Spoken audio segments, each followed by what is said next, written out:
Hello, hello, this is Venus Callida, and I'm just hiding the screen behind me just to make sure I'm streaming to the right place. Oh my goodness, I think I am.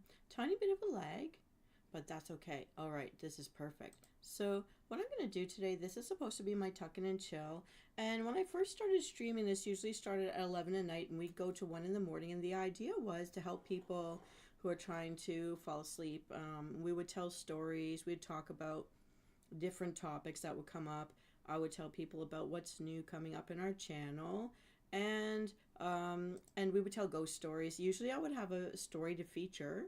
Um, and let me see. Hmm.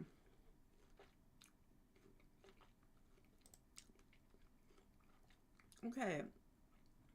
It says that I am going live. So because I'm starting to do live streaming from OBS, I don't even know if it'll let me do this.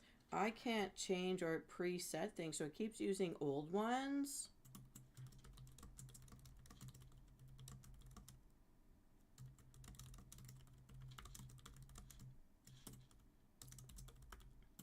I don't know if it's gonna let me do that. I'm changing stuff, so I don't know if that means it cut off my feed, but I think not. So let me go back, and I'm gonna refresh my screen. So I'm just playing around with things. I made a really nice meditation video that's gonna play for tomorrow, and I'm so glad to find out. Okay, so it did change what it's looking like. So that's good news, guys. At least there's that. And as far as the change, I don't even know what to change it to. Um, galleries of stuff, galleries of stuff.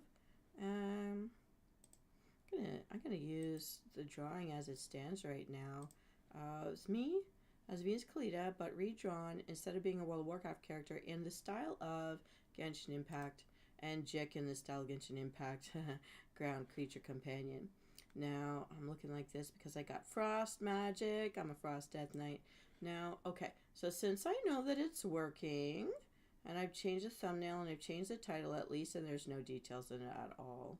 So, but let's get going. Let's get started on this. So, what I'm going to do, since it looks like it's successful, yay! So I now know how to switch between Twitch and YouTube for my streams. Just happy to know. Okay, and so what I'm going to do is we're going to go to the Romance Club. It's free to play on Steam, or at least some of the stuff is, and because no one's here yet with me that I can see. Now, I have done the pop-out window as well, so that if people are chatting, I should be able to see you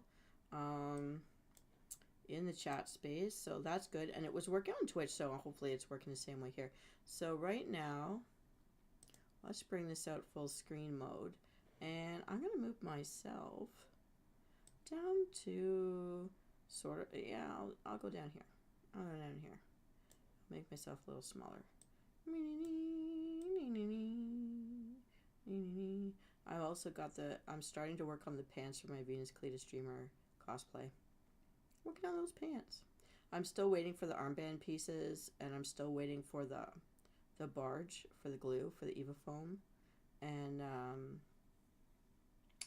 were 3 things I was waiting to come in, but other than the boots, the silver under layer of the boots, but the Eva foam is going to make these plating, and I decided that since it's so expensive, I'm just going to do the 1 layer of the foot to knees, and then if there's extras, that's going to make the silver armor inlays for the upper body as best as I can. And then if I really mess it all up, I'm going to make a great big cape. Yeah, so this is taking some time to load. It's at 96%. I was going to use part of this stream to do coloring in. I don't know when the art collab is going to be extended to. I just know that it is extended.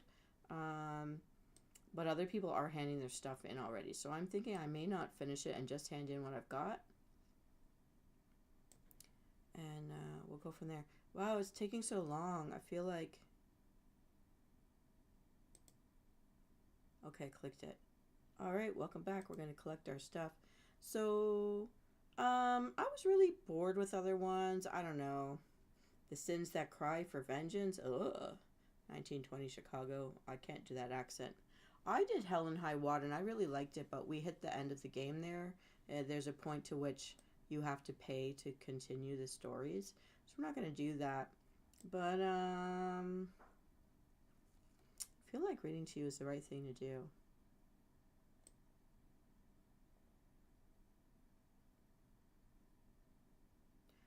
Well, okay. Thunderstorm Saga. When an elven sorceress can't tell her friends apart from her enemies. Oh. And the haze will take us. Oh. Gods are long gone and your village is shrouded in a deadly fog. Ugh. Soulless. Desperate for survival, you're thrust into an unfamiliar world. No. I don't want any of it. I don't know. I don't know what I'm looking for here. We're gonna keep looking.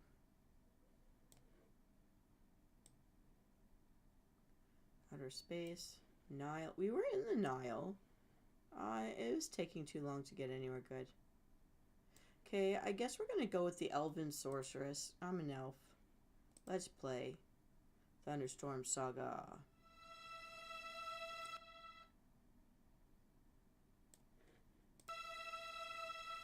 Oh, I see. If I click any button out of this screen.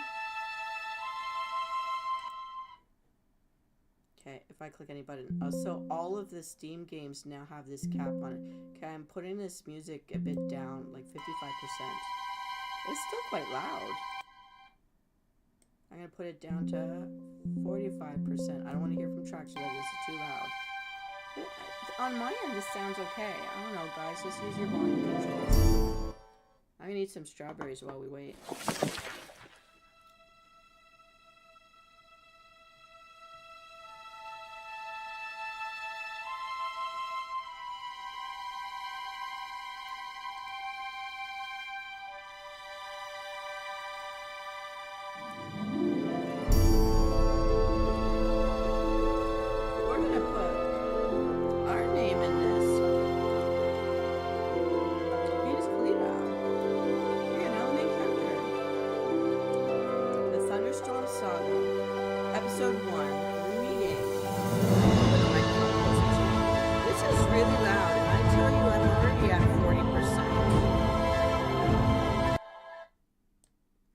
I'm going down to like 30%.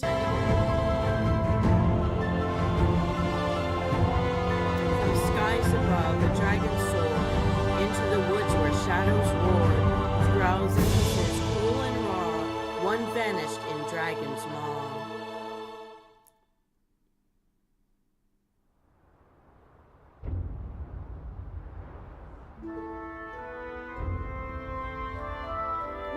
Floating in the clouds.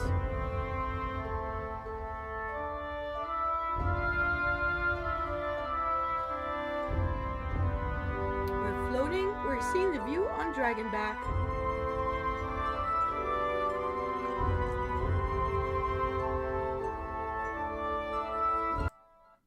Sorry, I'm just gonna... I can't stand that we're seeing white lines. Alright. Alright. We're gonna lose the edges of the picture, but I can't stand seeing the white lines. Okay. I'm feeling better now. Go. The flags whipped in the angry mountain wind. A cry was heard, and so the morning began on a note of anxiety and hatred. More warriors quickly appeared on the cliff. Furious threats and accusations of betrayal were hurled from all sides. Treachery! Where is the prince? Blades were drawn from their sheaths. Swing! You will pay for this with your life, this high warrior. I think that's a shot. Alright. Venus Callida didn't see who struck the first blow. The sound of steel reverberated off the rocks and echoed across the camp. Death roared all around, weaving pain into anger. Protect the ambassador! Ah! A chilling scream pierced Venus Callida's ears. Someone's hand had been cut off. A blow sent someone tumbling into the abyss. Venus Callida rushed to Tenderly, who was numb with horror. She tried to drag Tenderly away so she wouldn't be hit by a sword. Hot, thick blood splashed onto her face. Ah! Fa-foom! A few weeks earlier, Venus Callida liked being in the library. The elf had been reading about magic since dawn. She was surrounded by dusty grimoires and fragile yellow pages. Magic. Ever since Venus Callida had shown a talent for the art, she had immersed herself in learning about it. To one day be able to create fire and manipulate pure elements with the help of natural magic, especially being a Frost Death Knight. Or to cast a spell and conjure an illusionary image of the book in front of her. Wouldn't that be a miracle? Oh, looking at my eyes, looking at my eyes. Sorry about that. When I lean forward, I get a little too fresh. What about summoning a creature from another world? Interesting. Exciting. Magical. For now, it was just a dream. Venus Callida had already mastered the basics necessary to gain permission to finally leave the palace and travel to the border. The main character has access to all schools of magic. However, each of the 3 elven nations gives a small bonus to one of the schools. Oh my! Forest Elf 1, Slender. Choose the main character's appearance. Nature bonus. Forest Elf 1, Athletic, nature bonus. I'm more athletic. Mountain Elf 1, Slender, summoning bonus. Moon Elf 1, okay. I'm gonna wait and see if there's one with blue hair. Ooh, this looks like Drizzt. I don't know how many Moon Elf versions there are. So we've seen redheads.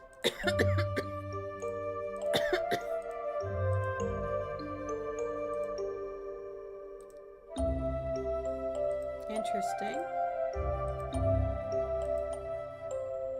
Oh, these are all our choices. There's no blue-haired girl.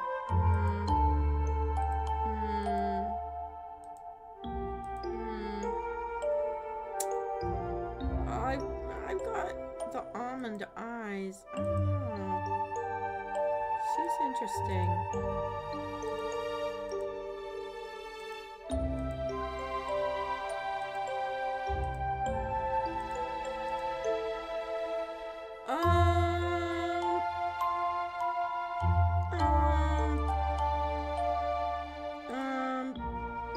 I'll go with nature bonus elf number 2.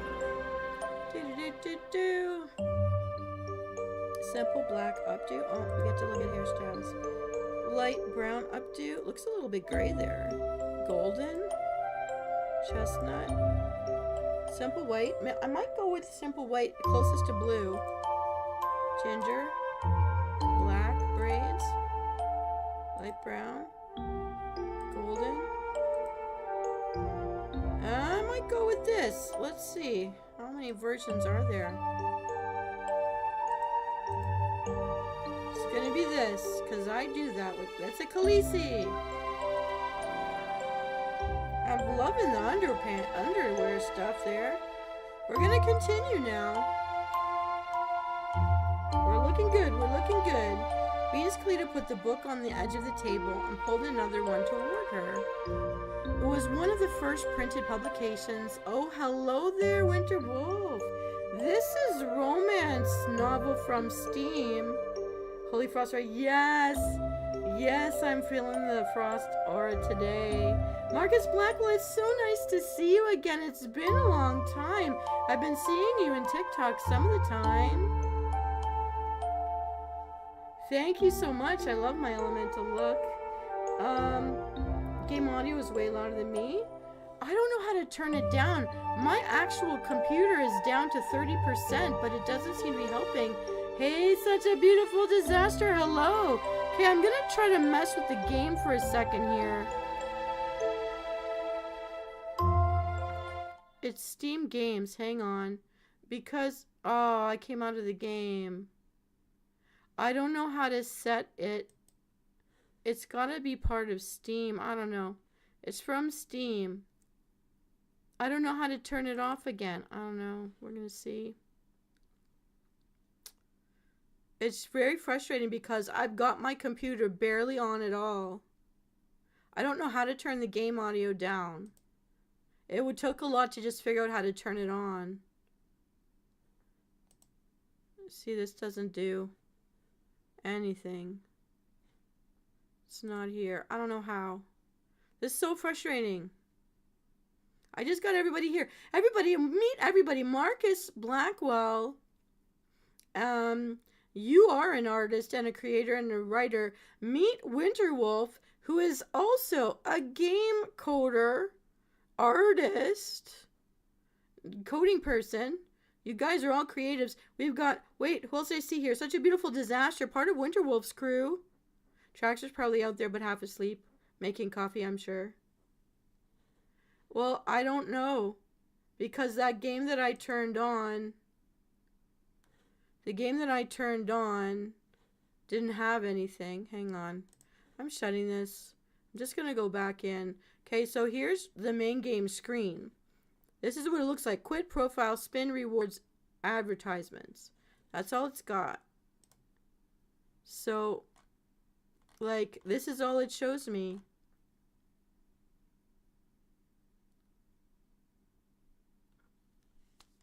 Well, you tell me.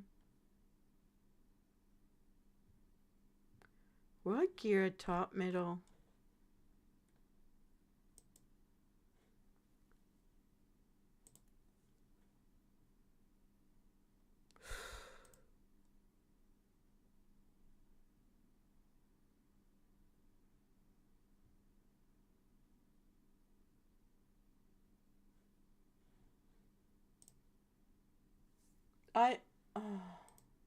Sorry, so I made my own crane to put the camera out and it was in front of the wheel.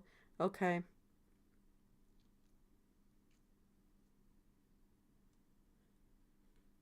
Well, this is it.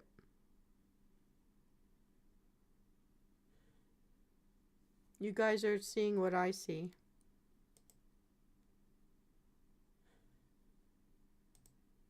And I hope nobody copied that. So, I don't know what to do, guys. You want me to not do it? Because we've just broken the spell.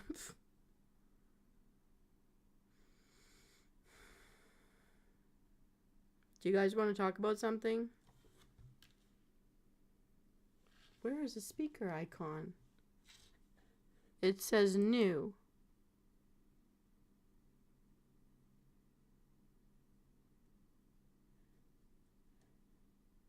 Okay, you guys saw the same screens I did.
And that shouldn't have been shown.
I had the choice as to keep it on or turn it off. That's it. So I turned it off. I'm not turning off the effects. Now we don't have any ambiance.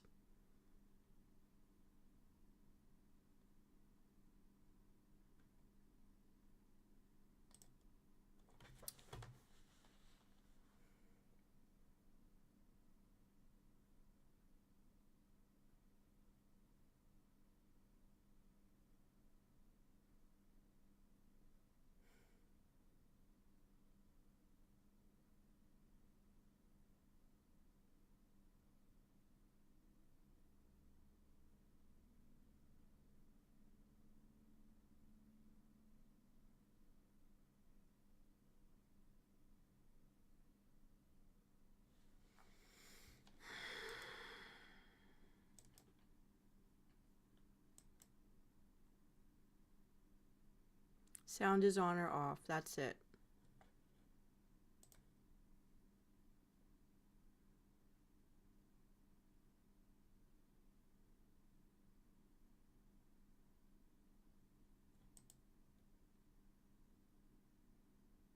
Anyway, since everybody's here and we've had a big break on the momentum, do you guys want to talk about anything?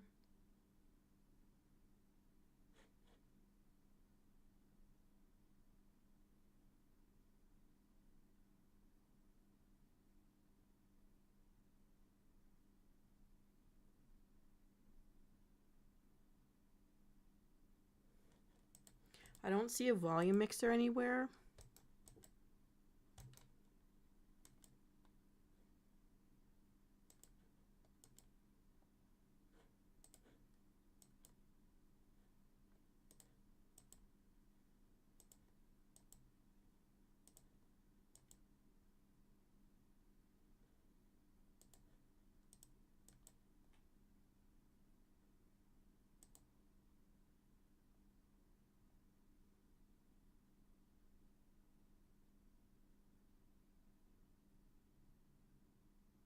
My volume on my computer is at 30%. And you guys are saying the game volume is too loud. I can't change the volume of the game's volume.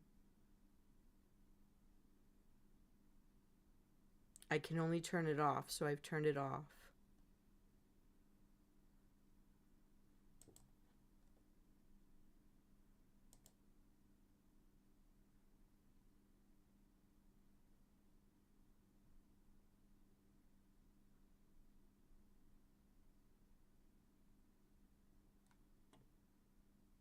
Oh, Marcus, thank you for that. Winterwolf here actually has been the one giving me tips and encouraging me. This is my first attempt at using Callida to color in a sketch that I made. You know how like it's a long time ago, but in the beginning of this summer, I started sketching those chibi V's, and I think you were here for that. But now I've learned how to color in those pictures, so now I'm going to be rescanning my sketches over the next summer and turning them into colored pieces that I can actually use in memes and stuff.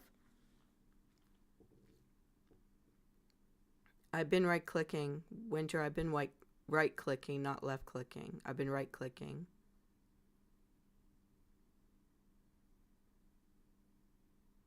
So yeah, so the word rendering, so I've been using it in sentences as much as possible, written and spoken out loud, as if I even know what I've been saying a week ago, which I haven't. So, but Marcus, you wrote Finch, didn't you? The story Finch. I think I've told Winter about that story to look at it. Because he and I were talking about the fan art that I've received. And I mentioned your story. I've gone back and watched it a few times. I'm very proud of it.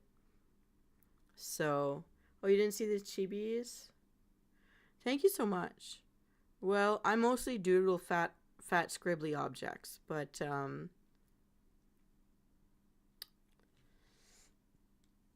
okay. Do you guys want me to pick a different story since I have an audience? I just picked this one because it had an elf in it.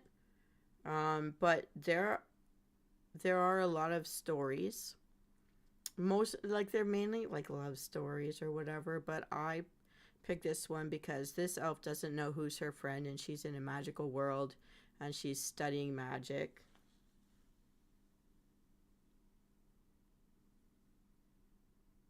What?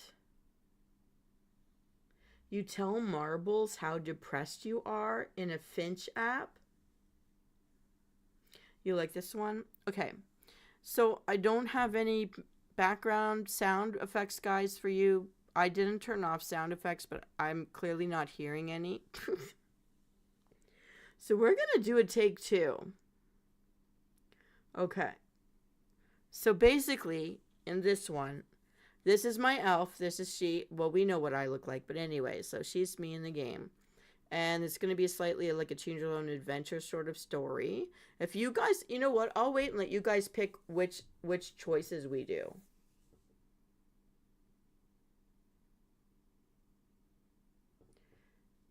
But I was doing that, and the whole chat turned into not wanting it to go on. Yeah, I know you do. You like elves, big muscular. And I, oh, by the way, this is the muscular bodied elf. She's got abs. You just can't see them because she's properly dressed in front of the public.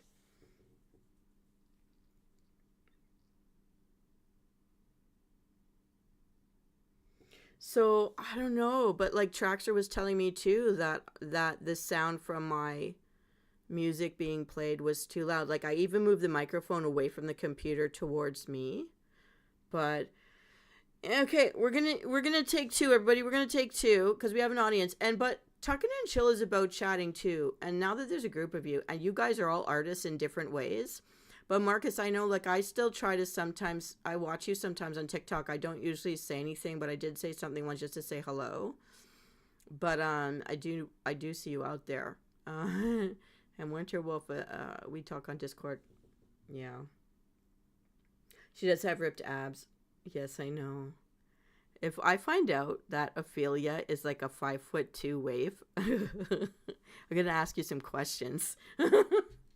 Okay. Okay. Take two. Take two. Let's try this out. Okay, so Venus Callida is trying to learn about magic. There are three different elven schools of magic. I chose nature magic, so that will be my buff. Oh, no, I mean X, not TikTok. I mean X. What is that, Twitter? I see you in Twitter a lot. Oh, you're in Instagram? Oh, I do sometimes post to Instagram. I don't do it every day, but once in a while I remember to do it. Yeah. Okay. So, and oh, I have to move around because my raking doesn't always work. Okay, I'm going to make me a little smaller so you can see the elf. The elf. There we go. I'm magical. Oh, you can't even see the screen. So I'm going to put myself down here like this because I think that way we can always see what's going on. Your Ophelia. Yours. Your Nelf lady.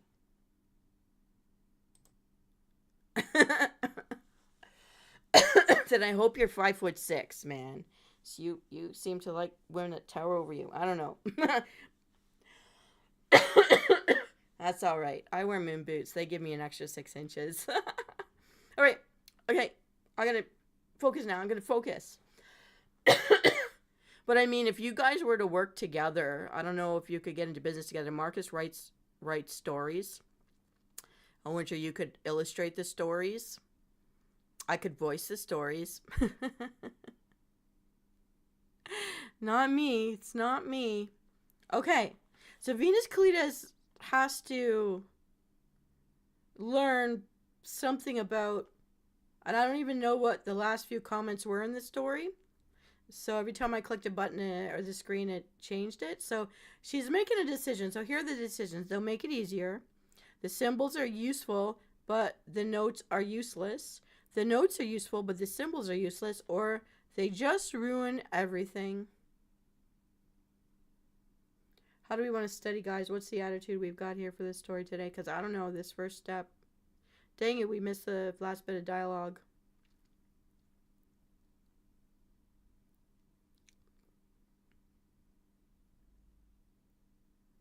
Anybody know who's out there? Disaster, if you're still out there, you can pick.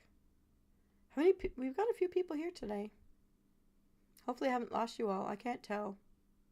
Doing things through OBS, I'm blind to a lot of things that I could see through Streamlabs, but Streamlabs broke. And because other people I was going to try the live streams with using OBS, so I thought I'd try to switch. You hate multiple choice? That means you'll go with C. The notes are useful, but the symbols are useless, except that I know about runes. Oh, such a beautiful disaster is here. Okay, somebody pick. Do we want symbols and notes? Do we only want symbols? Do we only want notes? Or do we hate all books? Do we hate all books? They ruin everything? Going, and gone. As the sun crawled to its zenith outside the window, Venus Callida read the conclusion and closed the tome with relief. To put it diplomatically, this is a very controversial work. In the words of Master Frasner, they are the ravings of a drunken dwarf. Her audience with the king was approaching. Venus Callida didn't know why he had sent for her, but she really hoped it was about her request. Dun dun dun! Oh, hello! Yay! I'm so glad to see you back. I wanted to know you're still alive out there. There was plenty of time left, but she knew it would be a good idea to collect her thoughts and prepare arguments that were convincing and not too bold. The latter was often easier than the former. And I need to change my dress.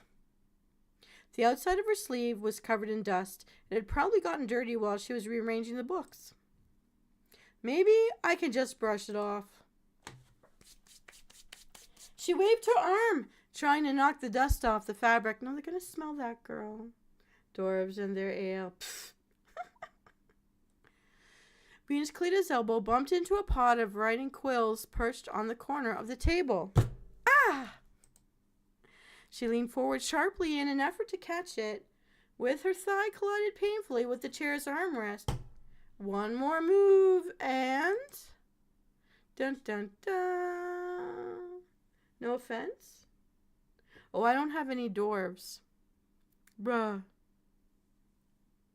Wait, what? I don't have any dwarves.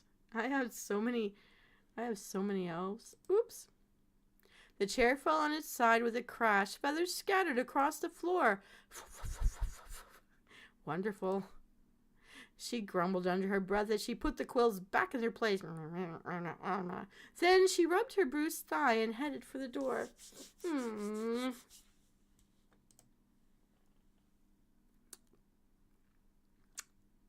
As she walked, Venus Callida glanced at the bas reliefs decorating the walls. That's me walking. Oh. During the few days she spent in the library, she never ceased to admire the work of the ancient master.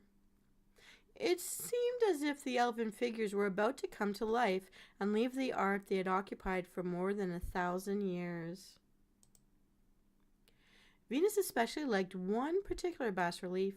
Am I saying it right? Probably not. You can choose Venus Callida's romantic preferences. Oh no. Men only. Are you guys going to hate me if I pick this? Because if you're guys that like girls, maybe I can't choose that. Women only. Both men and women. We need a story that you guys will enjoy. You're going to choose for me.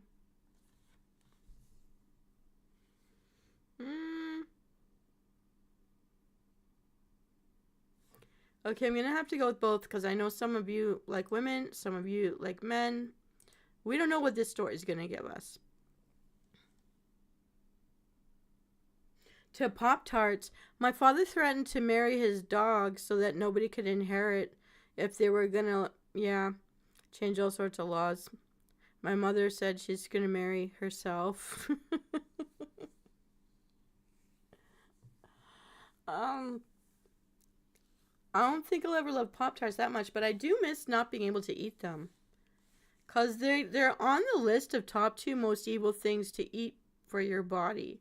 And yet I wish I could snack on them. It's cheaper than some things out there. Anyways, you know what I found out that, just as a segue, I can understand why, since I've changed my diet around, that pre-cooked chickens in stores were making me sick. And then I saw, is it the salt? But what I didn't know, and I just talked to, like, on Wednesdays, I'd go to this clinic meeting with people doing like a health thing with this like registered dietitian. Since it's covered by OHIP through the Lifestyle RX program in Ontario and Alberta, I decided to take it. It's 12 weeks. So once a week I go. This week I found out these chickens that they sell in the stores that you think, I thought, well, if I don't eat this skin, then I'm not getting all the salt. But I was totally wrong. Oh, thank you. They inject these chickens, the meat, with a saline solution so they cook faster. And I couldn't believe it. So here I am trying to watch my sodium, and these chickens are killing me. I'm recooking them. I'm not just taking them home and just eating it. Arsenic and sodium. So no wonder. I was getting so sick. I was so sad. So that's one more thing I can't eat. So I went out and I bought a big bag full of peanuts. Look, because I can't eat chips anymore. Not that I would go for them very often, but like I was trying beet chips, stuff like that, but still it's too much salt and everything. So I got these peanuts here. And you have to crack them open yourself. Anything that's been like salted or sugared or anything, I can't have it. And I really want to look good when I go to the streaming convention, so I got to smarten up. So I went today and I spent a little bit. I'm eating strawberries right now too. I don't know if you can hear this. How fat they are. You can hear them flopping in my dish. Oh, I just squished myself with strawberry juice. Oh, at least I'm going to smell good. Okay, let's get back into it. Someone's listening for the sound effects. Yes, a wonderful sculpture. Adam and Eve. She grinned at her playful thought. Dun, dun, dun. Interesting. Did he work with a live model? That should be plural. Look at the little butterflies. The royal palace had been rebuilt several times, and the garden was no exception. Dang it, now you're making me think of strawberry Pop-Tarts. I'm eating strawberries, though. That's the real food. Here, one could observe the primordial traditions of the moon elves, light, stone, and the compulsory presence of water. Oh, actually, I can do it. I hope you heard that. My water. Oh, that's terrible. One could also see the motifs of... Oh, I'm so sorry. I got too close to the camera. One could also see the motifs of the forest elves' culture, which they brought with them many centuries ago. A slight carelessness in the design of the flower beds is a tribute to the wild nature. It was as if the plants had been here first, and the statues and arbors had been placed wherever there was space. I think she's saying someone's a bad designer. You know. Oh. The influence of the elves, who lived mostly in the dark mountains, was barely felt. But that was hardly surprising. It was difficult to create anything resembling a grotto in the open air. Venus Callida, who had spent much time here as a child, looked around. Jeepers, creepers, where'd you get those eyes? All right, it's time to go to the chambers and change my clothes. You're going to love her undies. I think I could make them. Okay, some options can only be purchased with diamonds. Okay. Affect how other characters feel about you. Try it now. I don't want to waste my diamond. Oh, this dress looks so much nicer. Try it on. Oh, it's telling me how much everything's going to cost. Oh, not pink. I don't know. I'm not Alicent. Get all of them? Yeah, I'm going to go for Hyacinth. Sorry, I didn't let you guys pick that one. I'm just going to... Frost Death Knight. Need to do the Shades of Ice. You can change your outfit and hairstyle at any time. Nope, we're going to stick. I have to choose powerful words to convince the king if he refused again. When she tried to leave 2 years ago, the king forbade her and ordered her to finish her studies first. I was grounded? Yeah, paper dolls, that's how I understand how to do all that I'm doing. She fulfilled the will of the ruler, as always. It would never have occurred to her to do otherwise. What? That's totally not me. But anyhow, still, her determination had only grown stronger since then. Her place was there, on the border of the hated Road Empire, at war, where her parents, whom she didn't remember, remained forever, where her home lay in ruins. Venus Callida didn't allow herself to be sad. She was no longer a little orphan aristocrat, warmed by the great mercy of the ruler in his palace. She was a sorceress and an adult. Well, not quite an adult, not at all, one might say. But mostly importantly, she was ready to fight and die for her country.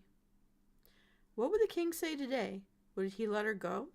Or would he offer her honorable service as a court sorceress? As the time for her audience approached, Venus Callida grew more and more anxious. She kept touching her hair and adjusting her clothes.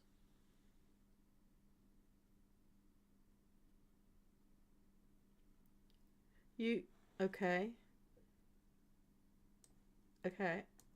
So, I layered a few different things here, but it's basically steam. But it's supposed to be like frost magic. Because you know how our eyes glow in WoW? I can't make this any bigger. I've gone beyond my borders. But you know how elves' eyes glow?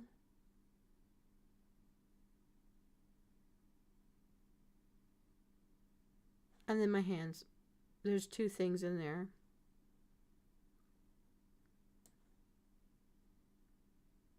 Oh, thank you. I was doing you'll see this look in a meditation video I made for tomorrow, just as a side note. I'll just stick me right here. It kind of looks like Thor, though, doesn't it? Like I'm Mrs. Thor from the heavens of Mrs. Cloudy Thor. I don't know. Thor Cloud? Freya? I don't know. Anyways. Oh. Okay. Yeah. Oh, whoops. I don't know what I hit there, but hopefully you guys can still see everything. Okay. As the time for her audience approached, Venus Callida grew more and more anxious. She kept touching her hair and adjusting her clothes. Those are my straps. I don't know how to make clothes adjust. Okay, I'm going to adjust this. She shouldn't be doing that. A sorceress must have self-control. Oops. Bad me. If I can't pull myself together at home, how will I cope in battle? Well, first, don't wear a dress that you're going to trip. She stopped in front of the statue and folded her fingers into a sequential combination of complex symbols.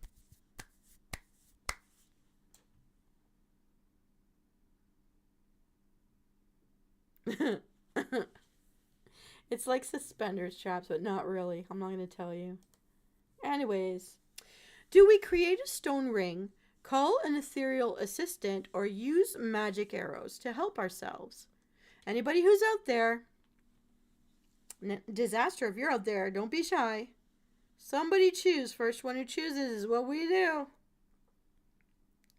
Magic arrows is tip for the win. Phew, phew, phew, phew, phew. We get +1 transmutation.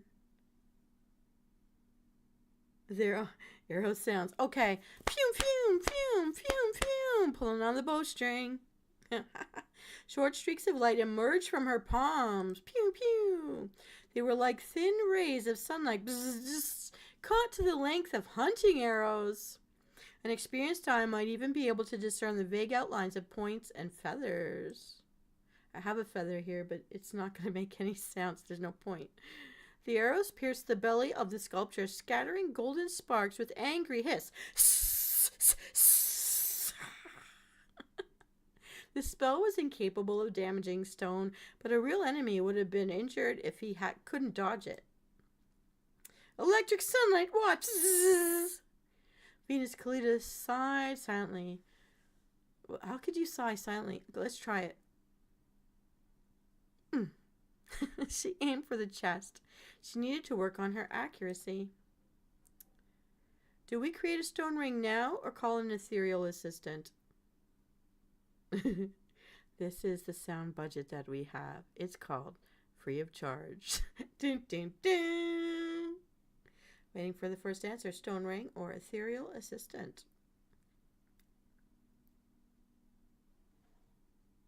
What is that? I need to see what you said. It's like that meme, she smiles just with her bottom teeth. Oh. Ring, we're going to make a ring. A cloud of dust rose from the ground, +1 nature. It thickened in an instant and turned into a kind of ring, like a clay ring, roughly carved out of the porous stone. We got ourselves a stone ring. A magical belt wrapped around the sculpture's waist. Where did that come from? Magic of this kind did no harm.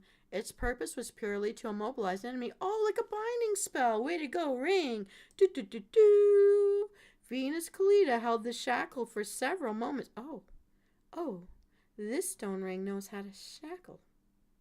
Then lowered her hands as if under an unbearable weight. The ring immediately fell apart, crumbling into small pieces. It hit the pedestal and turned to dust again. Let's see if we can make this sound.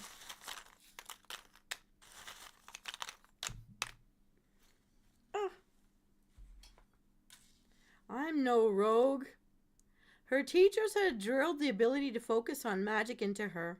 As expected, it pushed everything else aside and the excitement subsided. The sorceress folded her fingers into a new sign.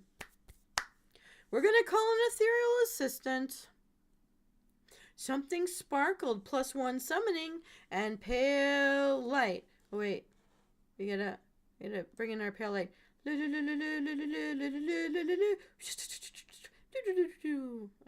Alright, we did it. As if woven from strands of fog, a snake glided across the grass. It immediately rushed at the sculpture. The snake wrapped itself around the stone, then bent down and tried to sink its teeth into the sculpture's leg. The disembodied ghost of a dead viper couldn't harm a stone statue. But if its target were alive, the spell would cause a painful shock or spasm, an echo of the venomous bite that the snake possessed in life. Having fulfilled the will of the sorceress, the reptile disappeared. Venus Callida frowned slightly. Her assistant wasn't too lively yet. There were almost no traces of magic left. The garden was unharmed and looked the same as before. Only the flowers entwined around the statue were slightly crumpled. Perhaps Venus Callida's pride was a little damaged. Yes, I'm far from being an experienced battle mage. But why belittle oneself? Everyone has to start somewhere after all. Ooh, that's like my motto this week. I've been doing a lot of firsts this week. Venus Callida raised her chin proudly and moved along the path. I'm stepping like a lady. After a dozen steps, she stumbled onto a pebble that got caught under her heel. Oh! She began to look under her feet as she was falling. I won't be sent into a real battle right away. There will be time to practice. Things have been calm at the border for several months now. Venus Callida had no doubt that this was a temporary phenomenon.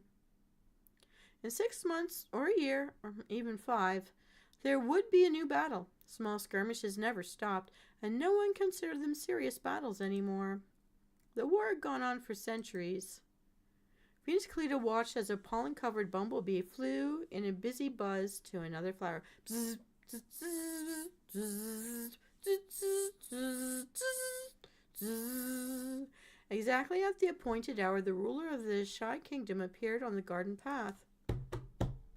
The graceful, majestic gait of the approaching elf spoke more of his royal status than any royal circlet or crown. Wait, this guy is a big deal. He's going to be on a horse.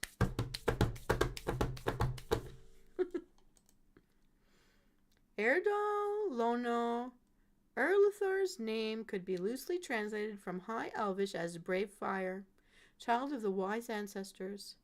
He often preferred gazebos and garden walks to palace walls.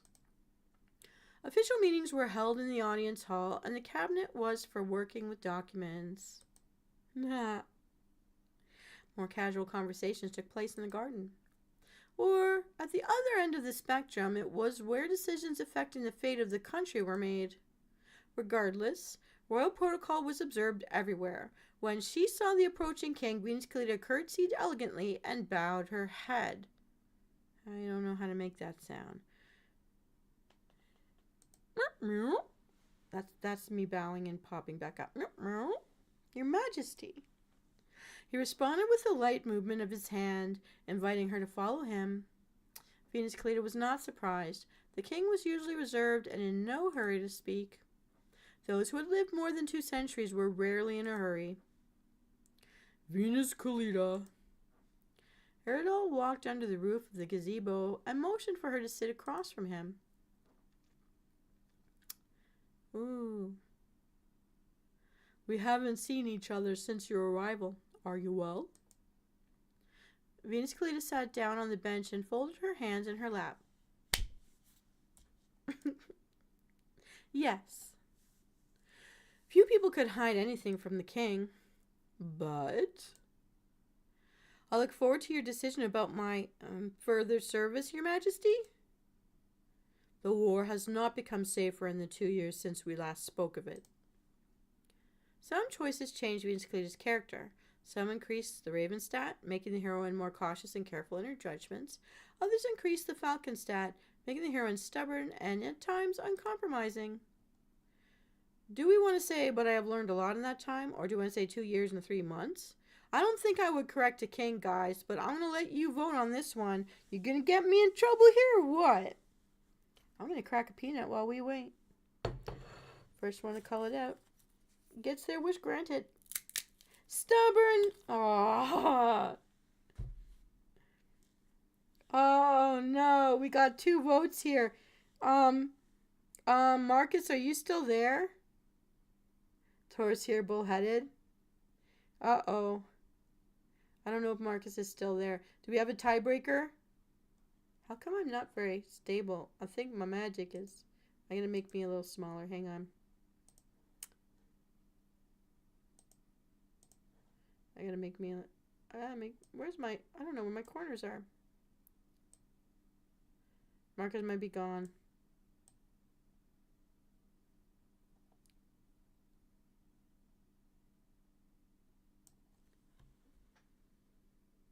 What is same... Oh, samesies. Learned a lot. Same site. Same what?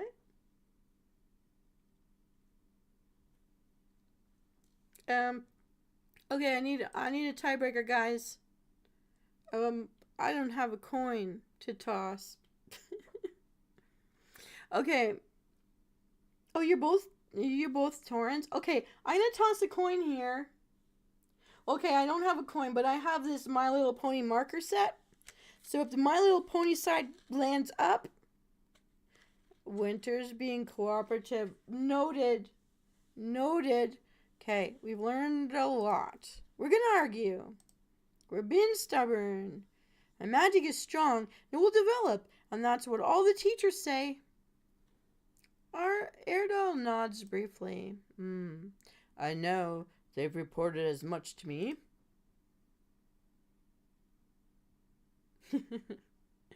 After a rather long pause, he said, we have a truce. Venus Callida couldn't believe her ears. Oh! Every resident of Ashai dreamed that the empire would fall, and everyone knew that it was impossible. The enemy was too strong. All they could do was hold their borders, for they remained the last nation that had not sworn allegiance to the emperor. But a truce? Venus Callida couldn't remember the last time one had been called. Has this ever happened before? Even members of the royal family were not supposed to ask the ruler questions until he allowed it. Venus Callida wasn't a relative, so she waited all the more quietly. Ooh. There are fewer and fewer of us. If our children do not lose the war, our grandchildren will. Yeah, they don't reproduce very quickly. They live a long time, but their fertility rates are very low. The day when there are too few of us must not come. Venus Callida pressed her lips tightly together. Ashai was founded by the ancestor of King Eridol on the ancestral lands of the Moon Elves. Thousands of years later, both Forest Elves and Mountain Elves lived there, as well as children of mixed marriages.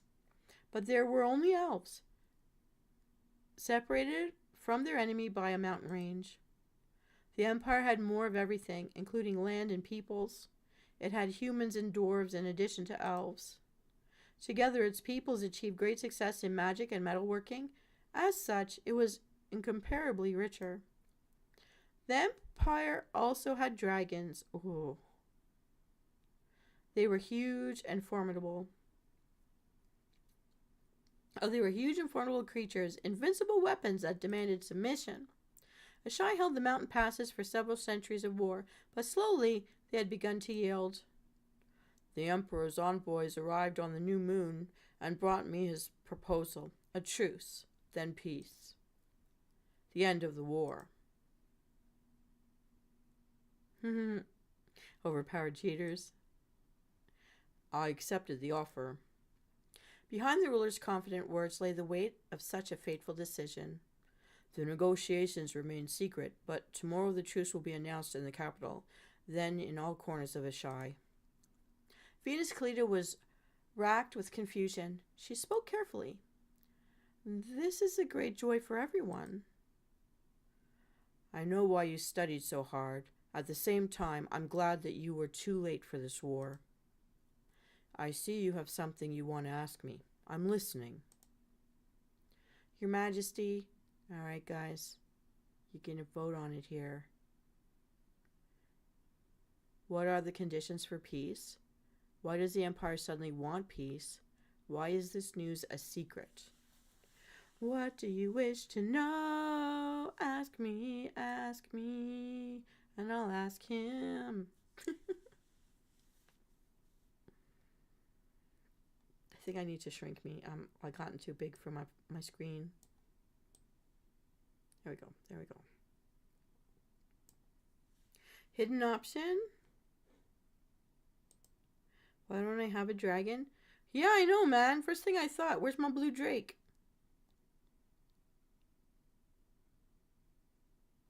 Well, why is it a secret? The signing of a peace treaty can be disrupted. Venus Callida clasped her hands in astonishment. But why? Who would need something like that? Some imperial houses sent their troops to our borders for years and lost dragons. They bet on the war. They hoped that in the future the emperor would divide the conquered lands among them. The news of peace will not please everyone. The king's eyes swept across the garden. When he looked at Venus Callida again, his gaze was piercingly stern. Unfortunately, there are also many in Ashai who want to continue the war. I don't need provocation. Our fate depends on it. And my daughter's life. There it is. He's a good dad. Fanuel will marry the emperor's son, Prince Tai. Oh, gross. Oh, no. I hate to be the woman in any arranged marriage, man. And yes, people have tried. There are laws in this country. As a dowry, the Empire asks only for the silver mines of the Green Mountains and a fifth of my personal ships. Ooh. Ooh. The peace treaty will be signed immediately after the wedding. What if they don't sign the peace treaty and now they've taken your daughter? I'll be sad to be her. Don't trust anyone named Fanuel. I think that's his daughter's name. In time, I will pass the crown not to my youngest son, but to my grandson. This has happened before, and it will happen this time again. So he's skipping over the rulers completely. My daughter will give birth to him, and she will sit at the right hand of the next emperor. Ooh, so he's basically handing over all into their hands through the daughter. So they will all become theirs. It's all... and both thrones will be united by one heir, one blood, one king. Okay. So it's like that who will unite the 7 kingdoms. All right. Venus Callida spoke carefully. This is a very difficult proposal. The king did not answer. It seemed that only the 2 rulers knew the whole truth. Venus Callida understood that the frankness Airedale had shown in their conversation was completely beyond her status. And it was only a reminder of the fact that the king favored her exceptionally. Maybe he wanted her to do something. Oh. The king reached for a flower on the plant that entwined the gazebo. He tore off a dried petal. So, what does this have to do with you? 2 ladies in waiting will go with Fanuel to the Empire. The first is Lady Tennerly. Oh no, our friend! Oh, not me, no! The second was supposed to be Lady Nacille, but she is very ill, and given the importance of this event, I have decided not to send her on the journey. You will take her place. Oh no, but we want to kill them because they killed our parents, who we grew up not knowing because we were so little. He's trusting me to hate them, so I will always have his daughter's back. That's what I'm thinking. If you guys have any thoughts, please throw your theories forward. And I need a sound effect for this. Ignoring Venus Callida's stunned expression, he continued. You are of noble birth. You are well educated. And most importantly, I do not doubt your loyalty, Venus Callida. Your Majesty. The ruler spoke authoritatively, suppressing any desire in her to argue or request a change in his decision. You can handle it. It wasn't her place to remind the king that the Imperials had killed her parents. Ashai was full of those who had lost their husbands. Airdel himself had lost his older brother. And only those who did not know the king at all could believe that he had rejoiced at the path to the throne that opened up for him. He was a younger prince, but he had lost a close relative. Ooh, second son syndrome! And now Airdel, who had lost his brother in the war, had to give his daughter to the enemy. Ugh. This is the price of peace. She bowed. Yes, Your Majesty. Oh! Oh! My eyes are up here. I should put them down there for you. This palace will always be your home. If you wish, you may return here. But first, you will help Fanuel settle into the empire and become one of their own.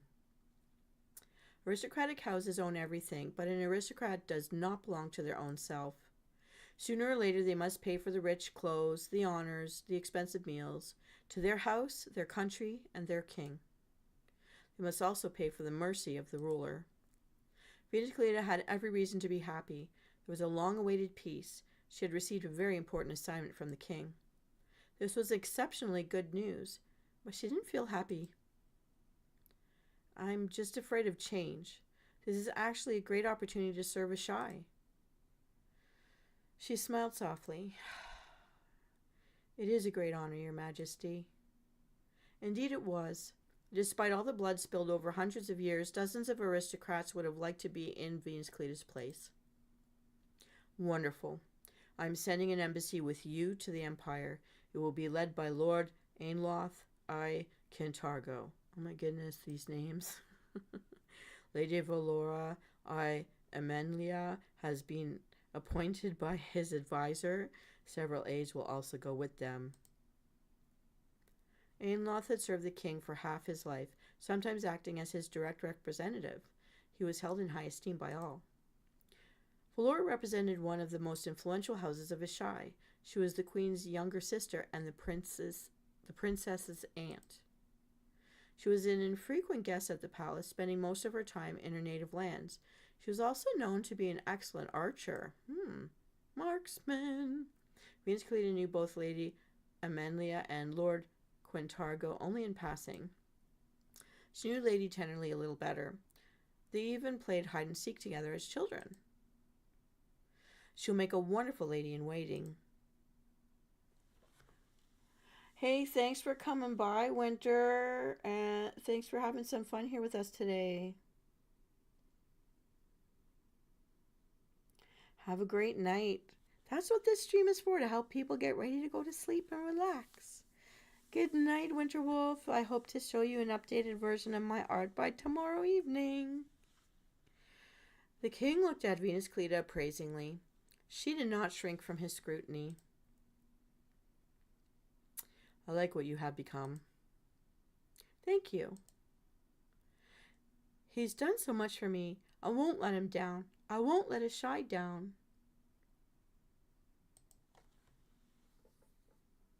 Yay! Thank you so much for your support. Venus Callida, is there anything else you need to clarify? Please, there's no room for shyness. His daughter's life is in my hands. That's something very important. Oh, good night out there. Such a beautiful disaster. Are you staying or are you also going for the night? Good night, Winterwolf. Okay, should I only be a lady in waiting? Is there anything else I should know? 2 ladies in waiting, is that enough? And when do we leave? I'm thinking he's trusting that I would defend his daughter with my life. That I won't trust these people because I know they killed my parents and I want revenge secretly, so anyone pulling stunts with my princess will be enough reason for me to have an excuse, you know? And the person going with me is a great archer and I'm the great magician, so I'm the healer. He's sending me in with DPS and a healer. Good plan, King Sir.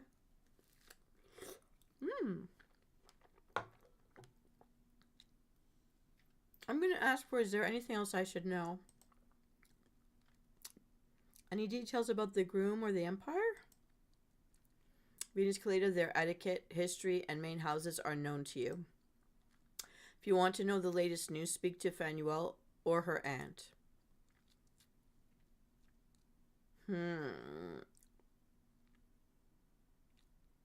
I'm going to say, when do we leave? At dawn. So soon? The servants will help you pack your things. Tell them everything that you want to take with you. Thank you, Your Majesty. There's no need to thank me. I know this is not at all what you were preparing for, Venus Callida. But there are no other suitable candidates. The other girls are either too young or live too far away to make it in time. Or they're not smart enough. He's complimenting me. Edel stood up and Venus Callida immediately followed suit. Her audience was over. Dun, dun, dun. She bowed. Your Majesty. The king looked sadly at Venus Callida. Oh no. She's gonna die young, isn't she? Edel's brother had died defending the guard castle, the pass on the border. At the same time, Venus Callida's father had died fighting side by side with the prince. Her mother was also in the castle. Aristocratic women sometimes visited or accompanied their warrior husbands near the front. When the wounded soldiers were replaced by reinforcements, they returned to the capital. They brought Venus Callida with them. She was only a few months old. Oh my goodness, they stormed the castle, did terrible things to my mother, killed my father. I was a baby and was just like, couldn't even talk. So I couldn't even say hello to my parents before I was gone. Oh my goodness. The former king had a hard time coping with the death of his eldest son and soon left this world. The eldest prince had no heirs, so Erdel took the throne. And he took the orphan from the border into his court. He personally supervised her upbringing and education. Oh, he adopted me. He did so to honor the memory of all who had fallen in the battle. And life went on. I will see you off in the morning. Erdel had given Venus Callida everything. Wealth, wonderful teachers, a carefree childhood. In all her years here, she never once felt like an unwanted guest. The palace had truly become her home. God's helped me to be worthy of his trust. Once alone in the gazebo, she collected her thoughts for some time. Peace. A peace treaty will be signed with the Empire. I will go there for a few years, maybe a few decades. I will smile, bow, show respect. But Ashai survived. My parents gave their lives for this. I can do this. I can handle this. I won't let him boss our princess around. Preparations for the journey had to be postponed. The servants told Venus Callida that the princess wanted to see her in her royal chambers. This is a beautiful place. I'm gonna put myself back down over here, so you can see this beautiful pool. Yeah. Fanuel was in the company of the other lady in waiting. The sorceress bowed. Your Highness, Lady Tennerly. Lady Venus Callida Evedri. Hello. How did you take the news? Um, with sympathy for you. Hopefully only with sympathy and nothing more. What I definitely don't need is pity. I wouldn't insult you with pity, Your Highness. Fenwell turned to the window. The sympathy is mutual. When my father decided to send you with me, I thought of your parents. It would not be right for me to complain. I know the debt that falls on your shoulders, Princess. I've asked my aunt to come. Let's wait. Tenderly asked immediately, shall I order tea or be served? To be served? She's great at this. I need to get used to my responsibilities. Should I suggest some reading material to the princess? I know a very interesting work on the dissection and use of insects in the art of magic. Have them serve some wine. I hope Fenwell isn't thinking of getting drunk out of grief. It's not like her, but in circumstances like this, who knows? No, she won't do that with her aunt around. Tenderly gave order to the servants. As soon as the wine was brought in, Lady Valora appeared. Do-do-do-do. Hello, Fenwell. Young ladies. The ladies in waiting greeted her in return. Valora moved in a slightly unusual manner. She was calculated, but also incredibly graceful. She exuded restraint and strictness. It is the status of ambassadors' advisors that compels you to behave this way, or is it just your personality? Young ladies, you're not much older than I am. Tenderly, Venus Callida, this is my burden. If either of you have doubts that you can handle it, speak now. I'll ask my father to keep you at home. Will my aunt help me persuade him? She looked at Valora questioningly. Of course. I want you to be absolutely sure that you're ready to go to the Empire.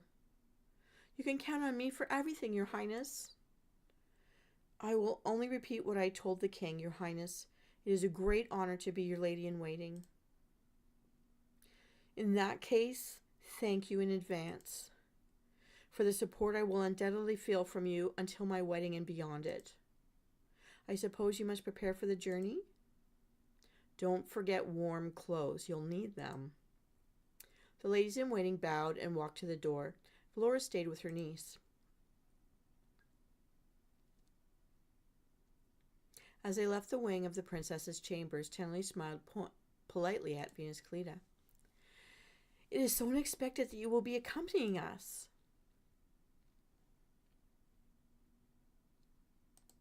No one was more surprised than I. Is anyone still out there? I don't know. If anyone's still out there and would like to be picking the choice of Choose Your Own Adventure, please let me know. The sorceress decided to ignore the backhanded phrase, accompanying us, as if she wasn't truly a part of their group. You have only recently returned to the palace, correct? You went away to study magic? Yes, I... Tenderly interrupted her politely. How interesting. Be sure to tell me more about it later, okay? Tenderly's next smile was even more polite. I must now check on the servants who are laying out the dresses. See you in the morning. Venus Callida looked at the sun. Yes, it's time for me to get ready too.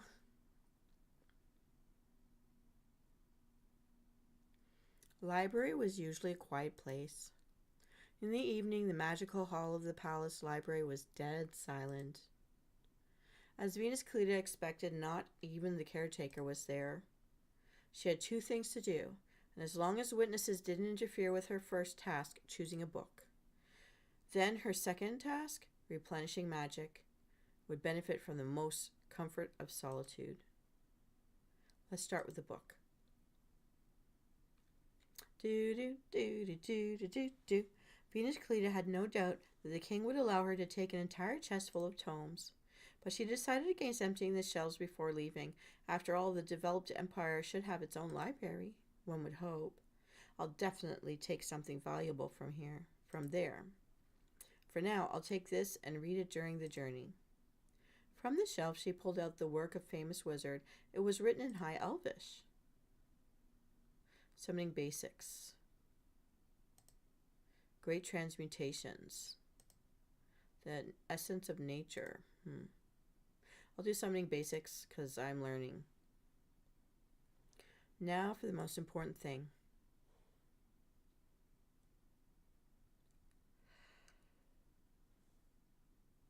She looked closely at the floor. Oh, has she been hiding something in there? Casting spells wasn't just a matter of having an innate gift, learning spells, and forming signs correctly. Every practicing mage used their accumulated magical powers. As Master Frasner used to say, it was like running. Even if you were the most resilient runner and could run for a whole day, at some point you would have to stop to drink water. Venus Callida approached a shelf in the dimness of her room. She took several bottles and a bag with the necessary ingredients.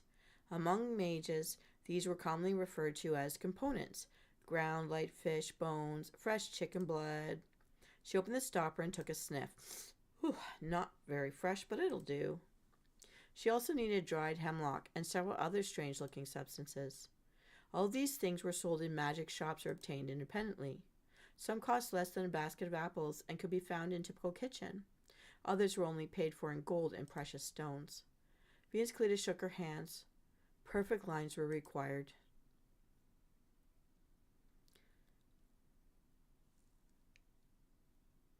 She drew 3 even outer circles on the floor with chalk. The inner circle was drawn with chicken blood. Bok bok! It contained a triangle and the symbols of the magical schools. There was no need to determine the cardinal directions. Someone had carefully marked the sunrise with perfect precision on the far wall. Venus Callida drew the final lines on the floor and meticulously examined the resulting pentacle. It's precise. She didn't want to waste the components. She tilted her head and peered closely at the symmetry. Everything is precise. She stepped inside. The fingers of her left hand formed the vessel sign. For some reason, that particular sign always turned out worse when done with her right hand. The sorceress immediately felt a tingling sensation in her palm. She dropped to her knees. The symbols lit up. It was barely noticeable at first, but after a minute they were so bright that their reflections began to play on her face. Magic began to flow.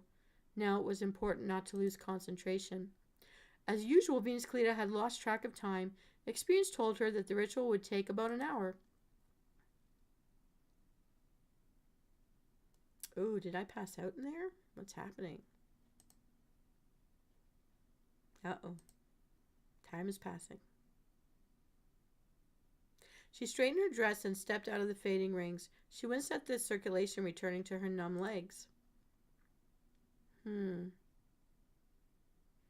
Her head was slightly dizzy, with her body was aroused with excitement. Magic is intimate. Magic is a powerful rush. It's intoxicating. Once you feel it, no matter how painful and difficult it may be later, you will never refuse it. It was completely dark outside the window. Venus Callida stretched, relaxed, and languid. The influx of magical energy always caused a surge of love and desire within her. Oh! She tossed her hair and grinned. No one knew her like this, only the magic and the pentacles. Venus Callida slowly came to her senses and sobered up. Disturbing thoughts about the upcoming journey returned to her. In a few hours she would be sailing on a snow-white ship. Then she would climb the mountains. And then I will cross the border to see the Imperials face to face, passing through the area where her parents died, and she was taken to the court with the soldiers, who didn't leave her to die, at least. Venus Callida wiped away the blood that had gotten onto her eyes. It wasn't hers. An Imperial fell at her feet. The sorceress jumped over the body and grabbed the lady-in-waiting by the hand. She slipped and scrambled on the now red stones as she dragged her away from the battlefield. A new scream, a new death, the frantic flashing of weapons. And suddenly there was a loud, commanding voice behind her. Oh, we're flashing back, because this was all a flashback to days before, when she got bumped on the head. That was 1 week earlier. Now this is 1 day earlier than that bump on the head that started her story. Servants and warriors pitched tents, built fires, and busied themselves with pack saddles. A grasshopper chirped in the fragrant mountain grass. The sun emanated a pleasant warmth. Venus Callida, +1 summoning, had finished reading the book she had borrowed from the library a long time ago. She had nothing else to do, so she walked around the camp and looked at the scenery. Walking.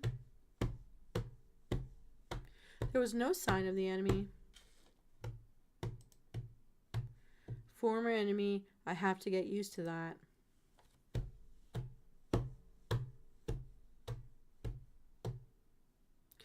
Only the ruins of the castle reminded them of the war. Venus Callida had studied history, but even she didn't know who this structure belonged to, the Empire or Ashai. Could also be that the castle had passed from hand to hand till it was so destroyed that there was no point in fighting for it. Formally, this was the land of the Empire. In reality, it was no one's land. A barely perceptible breeze touched her cheek, bringing with it the sweet scent of flowers. Is that lavender? She turned her head in all directions, searching for purple blooms.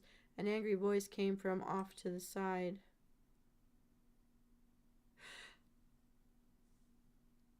And for how long? Venus Callida turned around at Fanwell's indignant voice. They're keeping me waiting. Me, the Princess of Ashai. How dare they? Time must meet us personally. Lord Anloth was with her. He took Fanwell by the elbow and spoke to her softly. He was clearly trying to calm the princess down. The king's ambassador and close confidant is a man of experience and wisdom. It would be useful to hear how such high-ranking persons were reassured. I have no doubt that he'll calm her down easily. Anloth led Her Highness through the tents to the far end of the camp, proudly to admire the view. Stones creaked under someone's foot behind her. Venus turned around. The princess is agitated. Not surprising. Not at all. Valora began to make polite small talk. How are you? Much better. Are the Imperials really late? No, we arrived early. It is much more difficult for us to estimate travel time accurately, so we traveled with a time reserve. I believe they will fly in exactly at the appointed time. Venus Callida repeated the phrase silently with just her lips. They will fly. Ooh, dragons! Something must have changed in her face, so Valora asked, Are you afraid of them, lady? No. Venus Callida looked into Valora's eyes and added, For as long as I can remember, I have dreamed of killing them. Oh no, I want to ride them. No. There was a pause, and then Lady Amelia laughed. The king made a wonderful choice in appointing you as a lady-in-waiting. Huh? They should appear before the sun touches that peak. Venus Callida watched the retreating backs of Ambassador Anloth and Fanwell. Lady Valora, Okay, if someone's still out there, do you want to choose? I may be curious, or I will order for water to be heated for the princess. I'm not sure if anyone's still out there. I wonder. I'm going to check. Oh, those are not my... Oh, I closed my window. I can't check. So, if nobody says anything, I'm going to pick the cheap option in 3, 2, 1.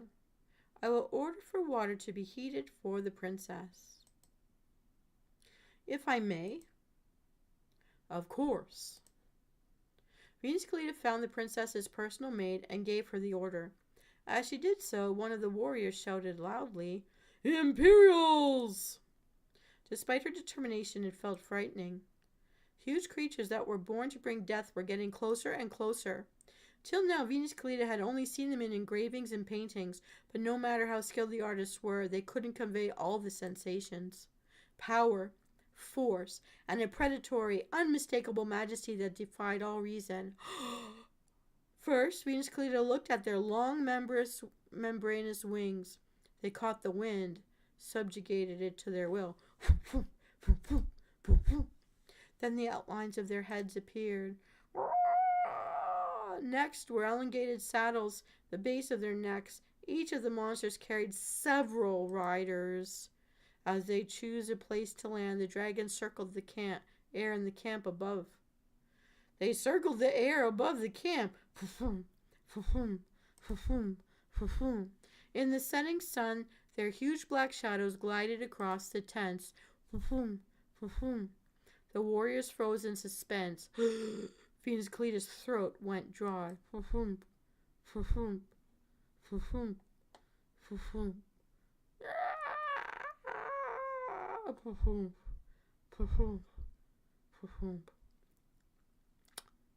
Here they come. We see them coming through the air. Where are they gonna land? Don't step on me. I'll squish like a grape. They're landing. That's their feet fomping. Finally, the first dragon landed. The ground shook underfoot. Dust flew up, and the claws scraped the stones. The lizard-like body clung to the ground, its long neck arched with predatory grace. The dragon moved its snout and looked around at the Ashai. It's probably sniffing us. Who smells tasty, mortals? Venus Callida felt the hairs on the back of her neck stand up as eerie eyes stared straight at her. Dragon. The sorceress tore her eyes from the dragon's face with difficulty. She looked at the flying rider. He jumped to the ground as easily and freely as if he had dismounted from an ordinary horse. And just as they patted the necks of horses, he patted the dragon and immediately introduced himself. Lord Sharnaz So Ganesh. He bowed. Welcome to the Empire, venerable lords and ladies of Ashai. The Ashai used a, which literally meant descendant. It's like, okay. Like Mac and Mick and Van and Vaughn. Okay, got it. The elves of the mountains preferred their native dialect's equivalent, so. The rest were already descending onto the rocks a short distance away from the camp. Lord Ainloth, El Quintargo, ambassador of Ashai. The mountain elf stepped aside and gave the dragon an order. Venus Callida didn't catch it. In the back of the saddle sat another elf, a pure-blood forest elf with attentive, very deep eyes. The winged monster sank even lower among the lying down. The elf stepped confidently onto the ground without holding on to it. His Highness the Crown Prince of the Road Empire. Tai Aini Lono Vedvain Fierkane. Welcome. His gaze found the princess immediately. He did not offer a curtsy, only a slight inclination of his head. Your Highness, Princess of Ashai, Fanuel Lono Erlithar. The warriors parted. I hope your journey was easy and unburdened. Thank you. The journey to our native land has been without hardship. I trust that your new home will not tire you either. I love that she took a shot. Princess? Of course, Prince. More elves dressed in noble robes approaching from the dragons that had landed further away. Only two of them were armed. Tai and Aini was not afraid of an attack and deliberately demonstrated that confidence. The smile on his face looked sincere. I am immensely glad that the rulers of our lives and destinies were able to come to an agreement and that they called for a truce. And your beauty surpasses all the stories about it. Is my beauty important to you? Ooh, diggity dig, girl. The prince didn't let Fanuel's light jab embarrass him. His dark eyes narrowed slightly and he nodded in understanding. A future peace is awaited by all citizens of our countries, but you are not indifferent to me personally. The smile disappeared from his face. According to our traditions, we must hold a ceremony for your passage to Road. Only then can I call you my bride, princess. It is the law. We won't put it off. We'll do everything today. The wedding will take place in the Emperor's palace as soon as we arrive in the capital. There was the power of the heir to the throne in his voice. Lord Iloth El Quintargo, Lady Valora I Amalia. They step closer. As soon as the princess becomes my wife, we will sign the peace treaty. The seals are with us. An Imperial had somehow approached them so stealthily that he had not noticed him. He joined the conversation. I am Dorlim Elness, consul to His Imperial Majesty. I can help you with any questions you may have. Please do not hesitate to ask me anything. The Empire will withdraw its troops from the border and cease all hostilities once the Ashai embassy has verified the treaty. We will then provide a dragon to bring any of you to your king so he can sign it personally. As she listened to her fiancé, Fanwell glanced sideways at the dragon from time to time. The dragon looked back at the strangers like a well-fed cat looked at birds. The prey piqued its interest, but he was too lazy to grab it. Ooh! Lord Ganesh, your friend is frightening our guests. With your permission, we will move further away from the camp. The prince smiled at Fanwell again. I hope you will accept a gift from me, a dress for the ceremony. Venus Callida and Tennerly had already helped the princess to dress. While the princess spoke to Valora, Venus Callida was able to take some time to fix her hair. Choosing a hairstyle.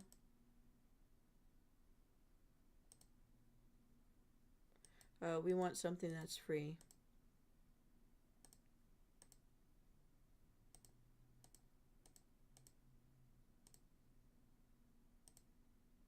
I'm going with this. Ooh, I pumped my hair up. We're going to keep it. The Imperials were preparing for the princess's rite of passage from one country to another. The golden sun shone as the prince personally supervised the preparations. The dragon on which the prince had arrived sat behind the tents, closer than the others. The rider rummaged through the bag strapped to his saddle. I heard that the matriarchy has been preserved in their mountain elf houses. Tinley seemed to be looking at the riders as well. We're closer to each other, so our cultures have blended. And in the Empire, it's every man for himself. That's why the separate traditions of all the peoples there have been preserved. There are fewer things that unite them. How unusual. Venus Callida remembered the name of the flying rider. Lord Sharanez.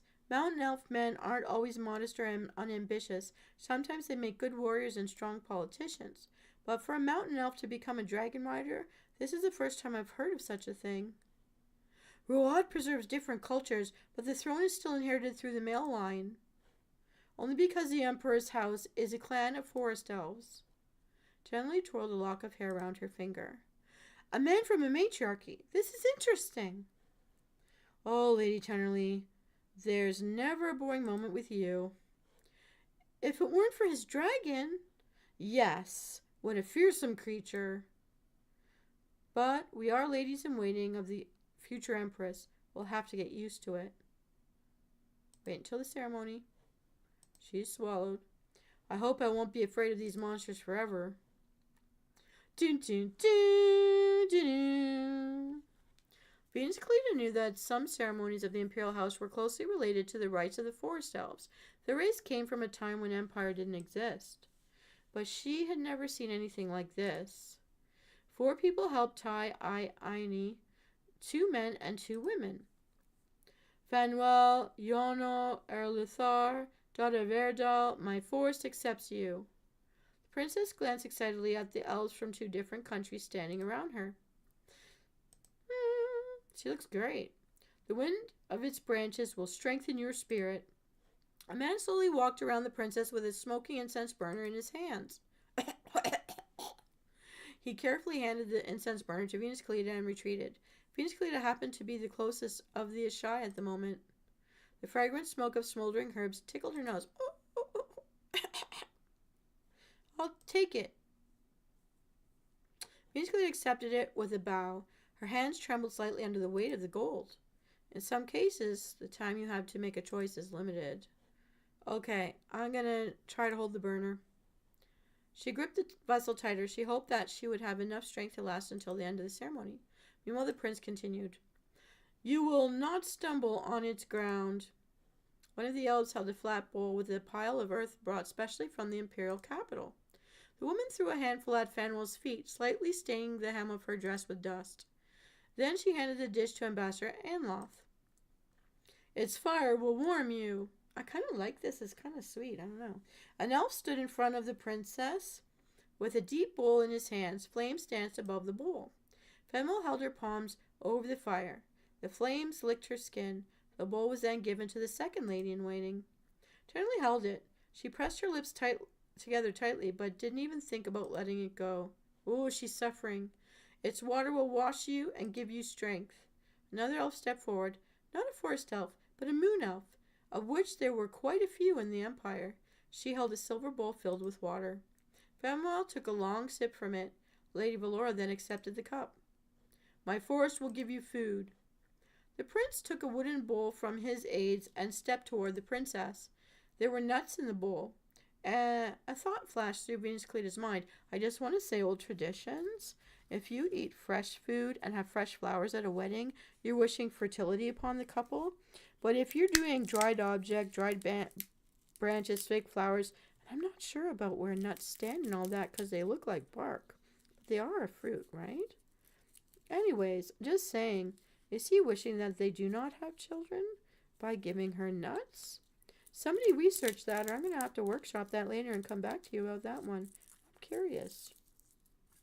I'm going to eat some. I'm going to eat some nuts with the lady. She's accepting food from the enemy. Even if this isn't a wedding, it's the beginning of peace. I better not poison her to death. The princess ate a kernel of the most common hazelnut. Why only a common one, though? Maybe it's from a sacred grove? Fanuel, Aenor, Erluthar, daughter of Erdel, my forest has accepted you. And I accept the forest. The heir to the throne looked around at the elves of Road. Welcome, my bride. They fell to their knees at once. Ambassador Anloth followed suit. Then the rest of the Ashai knelt with him. In the evening, the smell of cooked food wafted over the camp. Despite the ceremony, the Ashai and the Imperials kept their distance. They looked around cautiously and did not try to get to know each other better. Too many years of war. Too much grief. But Venus Callida, following the princess's orders, went specifically to their former enemies.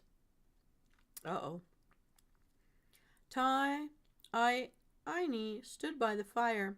With a melancholy air, he threw small twigs into the flames. Several people sat relaxed in chairs nearby. Among them were the consul and the woman who had served water at the ceremony. There were also 2 riders, including the mountain elf Shar Arnez. Your Highness. Lady Vedtree? The princess asked me to convey a message to you. She is grateful for the offer, but asks for your forgiveness. She will not be able to join you for dinner. Why? It took us a long time to get here, and your Highness is tired. Of course, Venus Callida didn't repeat the princess's exact words. I'll have enough time to get sick and tired of eating in his presence. Well, that's a shame. However, if this is the case, take her dinner to her tent. I'm sure she'll like the dish. It is specially prepared for the princess. Take it to her? Of course, your Highness. And tell her that I wish the princess a pleasant stay and good dreams. Of course. Venus Callida smiled, but she thought to herself, but you could have the servants do it. The rider who hadn't introduced himself said, I will help if you allow it. He asked the prince for permission. He didn't seem to care if Venus Callida actually needed his help. Venus Callida liked the Imperials less by the minute. Of course, and bring some good wine for my bride. That's basically to check out whether this woman is like dancing in her tent, entertaining a favorite, or actually in bed whining about swollen feet. I don't know. This guy's trying to be nice. At least she doesn't have to marry a different species. Venus Callida couldn't sleep. She tossed and turned until her sides ached. Eventually she rose from her camp bed and left the tent quietly, trying not to wake Tennerly. The sky was overcast, and the stars were almost completely hidden. The mountains surrounding the camp were drowned in darkness and completely covered the horizon. Everything looked different at night. It took Venus Callida a minute to figure out where everything was. The edge of the plateau, the path, and most importantly, the dragons. She had not even the slightest desire to approach the scaly monsters. Earlier that afternoon, Venus Callida had noticed a mountain cranberry bush at the edge of the camp, but it had been too awkward to pick and eat the berries in front of everyone. But now, no one would interfere. I'm going to eat my berries while she's doing it. She walked around the supply tent and picked several ripe sweet and sour berries. Okay. She pulled another twig toward her, tending to pick another berry, and froze. There was someone behind the tent. I didn't imagine it. There may not be a second one. It was Fanwell. Venus Callida listened. She recognized Fanwell's voice immediately and even understood part of what was being said. The person the princess was talking to spoke much more quietly. Only rustling or breathing indicated their presence. Someone. I think of something. If we do everything now, we can leave in the dark. We know these mountains better. Oh, they've got a plan. Someone is just listening. No way. To lie under the enemy? To forget about the war? Ooh, she doesn't want to be done by this guy. They're just listening. Their house is cursed. What are they talking about? Whose house? Oh, come on, we know it's the princess' house. Come on. Then the unknown person spoke for a long time.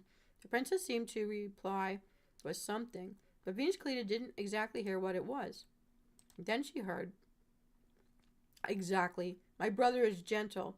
I won't allow the country to be ruled by his future wife, who will play him as she pleases. We must continue the war. Venus Callida shuddered. The princess was talking about going against the king's will. Her dad. This is treason. He's trying to make sure his daughter doesn't die. From the inside? How do you envision it? No, better now. Right away. She wants to kill the prince. I can approach the prince. The emperor isn't young, and he has no other sons. Is she crazy? The twig Venus Callida was holding slipped from her grasp, leaving only the torn leaves in her fingers. In the silence, the twig struck the other branches very loudly. Oh, you've been caught, girl. You've been caught. Hello, Voodoo Hunter. How are you tonight? I'm kind of reading an e-story about an elf. Are you in WoW right now? Because I can stop. I can switch over.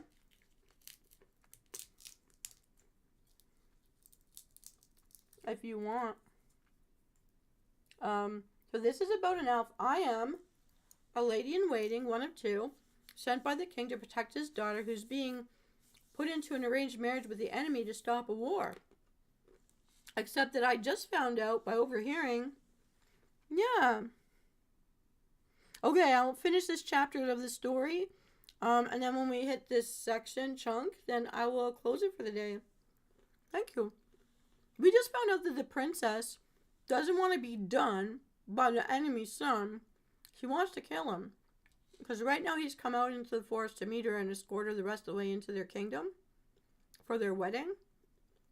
But we don't know who she's talking to. But she's going against her father's wishes, and the father made this truce in order to keep his daughter alive. But she doesn't want her brother ruling the kingdom she was raised in. She wants to rule it. So she wants war to continue. Alright, so I just snapped a twig and she's found out someone's listening. At the same moment, the whispers behind the tent stopped. Venus Callida didn't have to be a smart sorcerer to understand that she had heard too much. She knew nothing of political intrigue, but she was confident that no one lived long after hearing even half of what she just heard. Besides, it didn't matter at all how it would end for the princess and her conversation partner.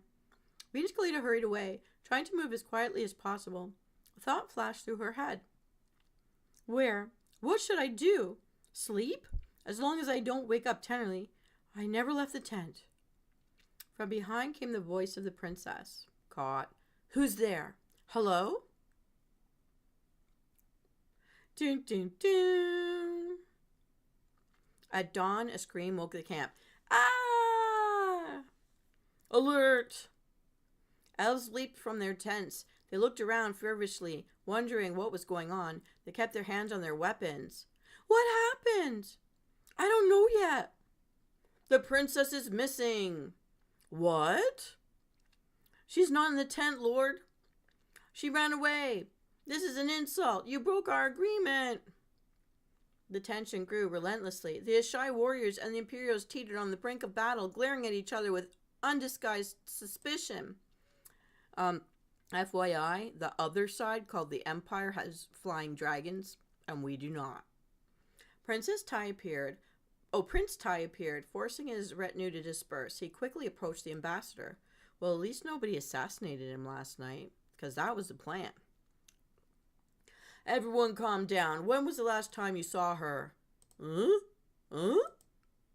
Speak. Before midnight. Sharnaz. I'm here, Prince. 2 dragons in the sky. Yes, Your Highness. The rest of you, search everywhere. Leave no stone unturned. Inspect every nook and cranny. His warriors rushed to carry out the order. The Ashai elves awaited Lord Anlof's command. He locked eyes with the prince and shouted, You heard him. Everyone search for the princess. Where is Her Highness's maid? Bring her to me. Uh-oh. Huge wings flapped. Foom, foom, rising clouds of dust. Foom. 2 swift shadows soared into the sky. Foom, foom, foom, foom. Lanterns and torches were lit, dispersing the morning twilight. The warriors, ladies-in-waiting, and servants scattered in different directions. 3 horsemen galloped along the road back to the guard castle of Ashai, and 3 rode into the depths of the Empire. What are we going to do? Do we go to the gorge? Do we go to the scree on the slope? Do we go to the sharp rock islets? Okay, Voodoo Hunter, what are we going to do? Gorge, sharp rocks, or scree on the slopes? I kind of just want to say scree. Scree! I don't even know what a scree is. Now I have to look it up. What say you, fine sir? What are we going to do? Where are we going? To look for this princess. Do you think someone pushed her over the edge? What should we do? The scree! Here we go. Binge Callida hurried to the right, to the slope littered with large boulders. Once they had rolled down from the peaks and swept away everything in their path, they were a reminder of the formidable grandeur of the ancient mountains. An Imperial, the one who'd been sitting next to the prince by the fire the day before, appeared from somewhere off to the side. He saw that the princess's lady-in-waiting was already searching here, so he went elsewhere. A minute later, a scream reached them. Ah! I got neighbors, so that's the best I can do there. Hey, this way! Dun, dun, dun. When Venus Callida ran up to the cliff, several elves were already standing there and looking down.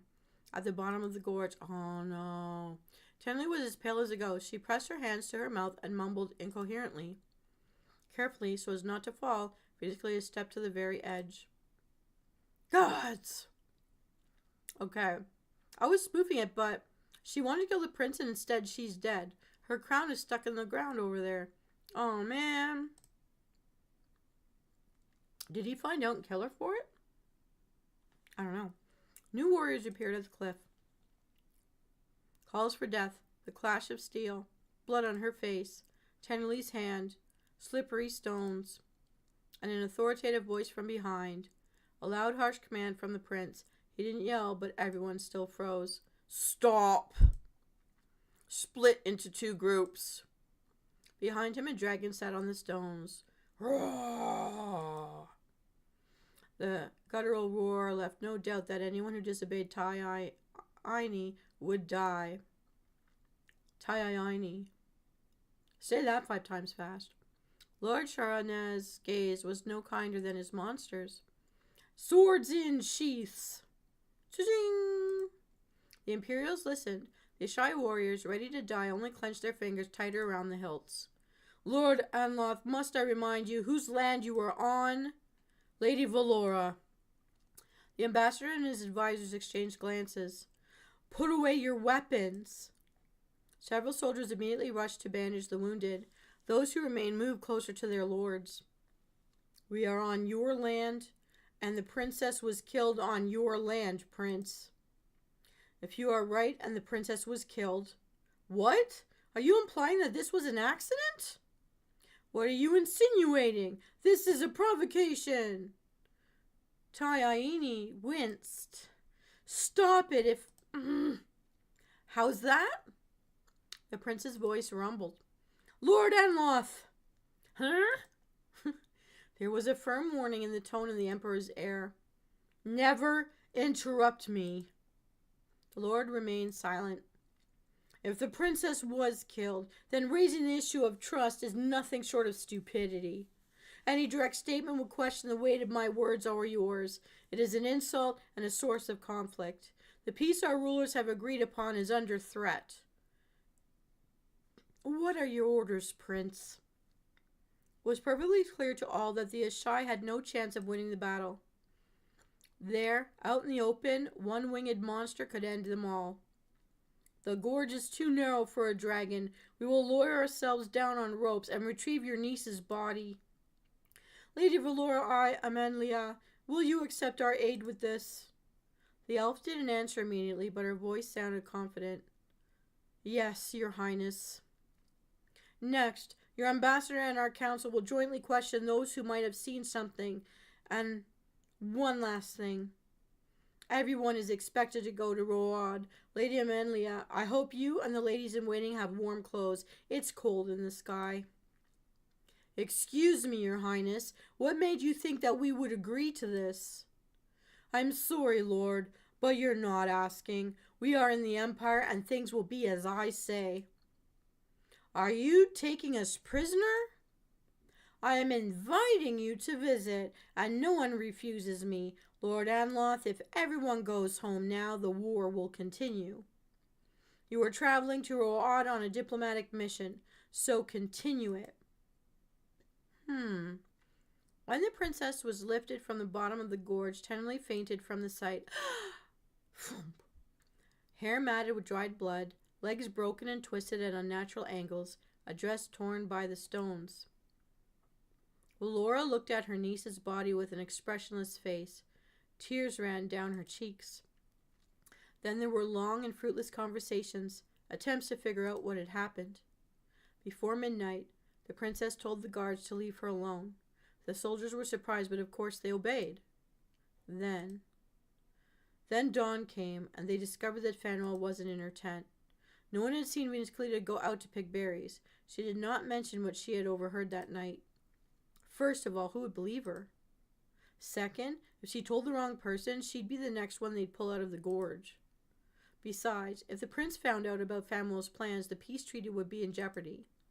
Venus Callida returned to her tent and shook her head. Oh man, everything's fallen apart. How can we talk about peace now? It's a war again, and they've been captured. The ambassador's right. She was jolted from her reverie by Tennerly, who was stomping around the tent in confusion. What happens now? What happens now? I have no idea. It's one of them, and now they're going to kill us all. Lady Venus Callida, why didn't you cast a spell when the battle began?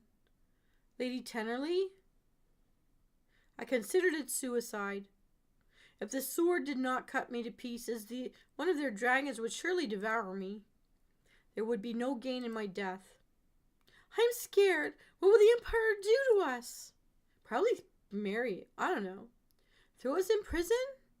Venus Callida tried not to give in to despair or cry. She said thoughtfully, It's bad either way. I'm more afraid of those who are much closer than the Emperor. What does that mean? The sorceress looked around the camp. The Ashai, Lord Anloth, Lady Valora, the servants, the warriors. The Imperials, the Prince, the Flying Riders, the Council, the elves who performed the ceremony, and more warriors. Nothing. It's nothing. Lady Chenley, sorry. I'm so upset that I don't know what I'm saying. We were told to get dressed. I do not want to wear crosses. That kind of looks like a cross. Oh no, everything else costs money. Oh, dang it. We have to look like a priest. We're going to try it on. I'm Friar Tuck number 2. Venus Callida flew with her eyes closed. Oh my god, the first time on a dragon. Woohoo! They said it was cold up here. Special straps held her in the saddle behind the rider. Occasionally she dared to open her eyes. When she did, she saw other dragons flying nearby to the left and a little to the right. You know, this is a chance to pee on the enemy. And just say it's because you were afraid. And don't worry about feeling embarrassed because you got to pee on the enemy. I say let it all go. Let it all go, girl. The prince was riding one of them. The others carried the ambassador of the council, Valora and Tennerly. By the order of Tai-Iini, most of the retinue stayed behind to wait the arrival of Road's warriors. They would then proceed to the capital. Venus Callida took no pleasure in being among the special guests, or perhaps prisoners. It would be better to ride with everyone on horseback, or in a cart, or even on foot through the whole empire. Anything would be better than this. After some time, Venus Callida thought she was getting used to it. Was it her imagination, or had the dragon started to fly more slowly? She looked around. Ahead of her was a second dragon, barely visible in the gloom of the clouds. Another was to the right, and also far away. Or were those shadows in the clouds? Did the winged monsters get carried in different directions by the wind, or is my rider lagging behind for some reason? When he swayed in the saddle, Venus Callida became agitated again and renewed vigor. She reached a state of near panic. And then the dragon began to descend rapidly. That's my screeching dragon sound. The dragon landed in a small valley and lowered its neck. The flying rider wheezed. Get off! He grabbed the straps and dismounted on his own, almost falling out of the saddle. This is bad. This is all very bad. Not knowing how to do it right, Venus Callida slid off the dragon and onto her rear. What's wrong with you? The elf sat down on a flat stone and rubbed his throat. I don't know. Lady, there's a bottle of black glass in the bags. Venus Callida had no choice but to overcome the horror of being so close to the monster. She unbuckled the belt and looked inside the saddlebag. Don't eat me. Don't eat me. I'm not tasty. She immediately found what she was, and if you make a t-shirt out of that, I will not forgive you. She immediately found what she was looking for. A small bottle, just enough for a couple of sips. Here. When they were deciding who would fly with whom, they never told her his name. The flyer rider drank it and lay down. Whew! The dragon watched his rider and Venus Callida with concern. The elf contorted, turned on his side, and coughed. Then he vomited green mucus. Oh my gosh! He's being poisoned to death. What?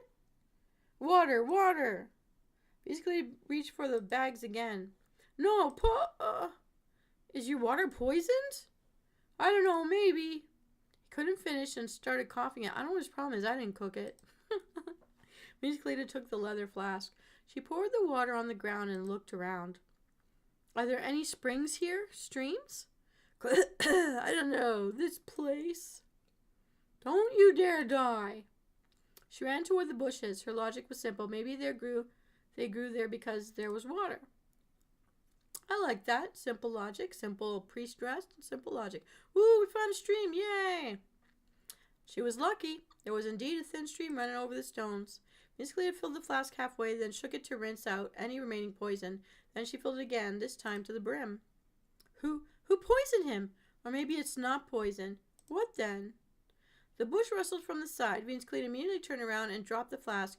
No time to get back up. She staggered back. A cunning, vile creature rushed toward her, as if flowing over the stones. Venus Callida had seen the species in engravings and read about it in books. A scry! Scry! Ew, looks like a giant earwig thing. Scientists who study such creatures would classify this one as medium-sized. They'd probably say that Venus Callida was too large to be its prey. But apparently there wasn't as much food in the mountains as there was on the researchers' tables, so the creature had no choice. It rushed to attack, snapping its mandibles like scissors. Scry! There was nowhere to run or hide. The sorceress crawled away. She held out her hand and folded her fingers in a sign. We're gonna... What do we do? We're a magic elf. Transmute it? That could make it worse. Let's apply nature magic. One magical arrow flew past it and landed in the stream. Pew pew! But the second one hit it in the head. Pew boom! +1 transmutation. Scry! The strong chitin above its eyes survived, but the creature clearly didn't like it. It curled up into a ring, convulsing and squealing hideously. Scry! Cree! Before the scree could launch another attack, Miss Callida jumped to her feet. She wanted to repeat the spell, but the creature was already too close. There was no time to think. Venus Callida, desperate to fight back, simply kicked the scry in the mandibles with all her might. It flew back into the bushes from which it had crawled. Apparently realizing that the battle was not going in its favor, it decided to retreat. A moment later, the wriggling chitinous body disappeared behind the stones. Ew. Phew! How was I supposed to survive that war?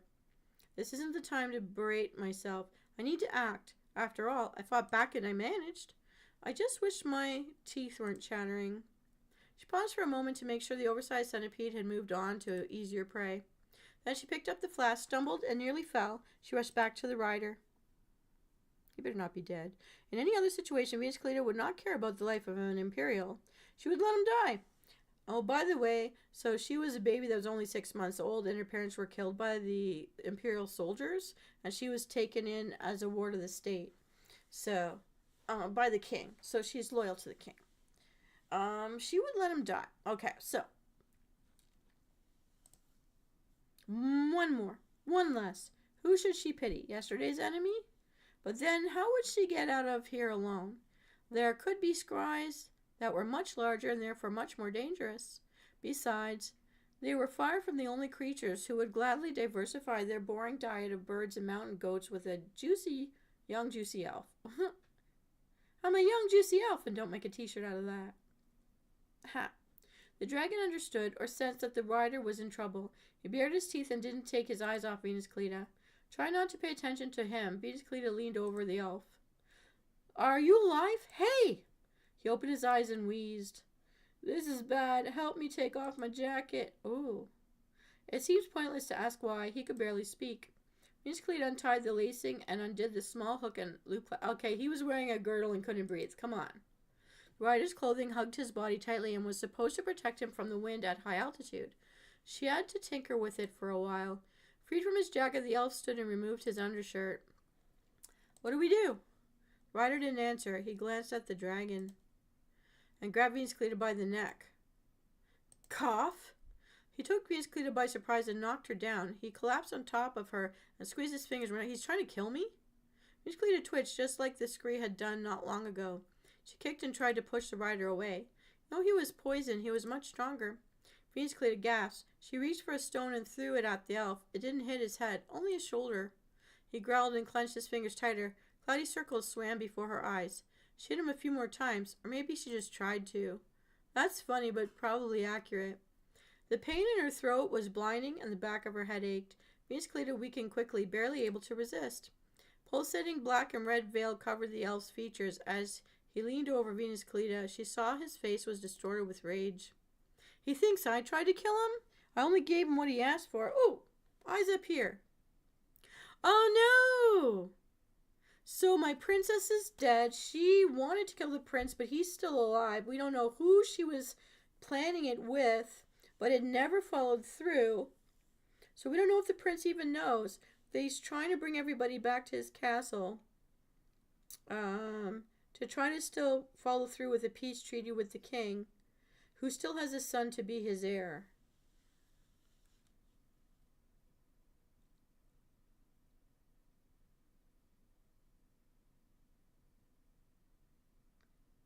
Let's give them what we can. A thank you, 55 diamonds. We've completed this episode. I forgot to put in my stars.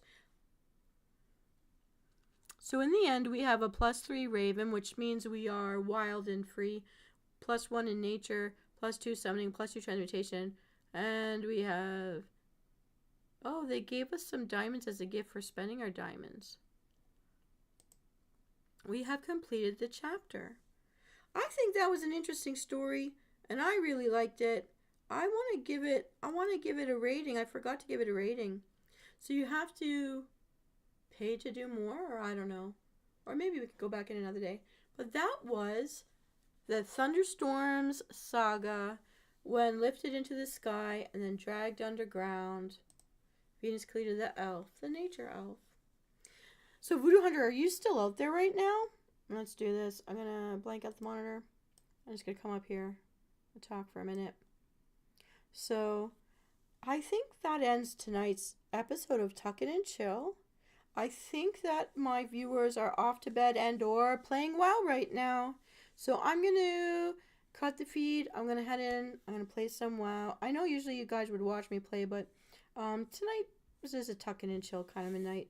But tomorrow, there is a possibility, small possibility, but maybe I'll be going live on Roblox in a collaboration with Cow Cow. You'll see them as Moo Cow Cow or Cow Cow 59 or Moo Cow Cow 59, depending on whether you're watching on YouTube or Twitch. We're most likely going to stream on the Twitch side in the afternoon or late afternoon if we do it. And either way, I'll still be online, maybe in the morning for some gaming. And then in the afternoon or the evening, again, I'll come in and play WoW in the afternoon. So, oh, you're still here. Okay, I'm going to head into WoW. I'm going to so end tonight's episode of Tuck In and Chill. Thank you to everybody who came out tonight. Such a beautiful disaster. Winter Wolf, Marcus, Blackwell, who we haven't seen in a while, came back in today. Voodoo Hunter, thank you so much. Traxer, everybody out there. And I think I saw Bounce and Fly Away earlier today as well. So thanks, everybody. Have a great night. I head into WoW, and I'm going to pass out in front of my computer in about an hour. So I'll see you in there, Voodoo. This is Venus Callida. Look out for tomorrow's meditation video. It's me, casting my frost magic and letting you see the world through my eyes on a peaceful day in the north. Take care out there. Have a wonderful weekend, and I'll see you next time. Bye.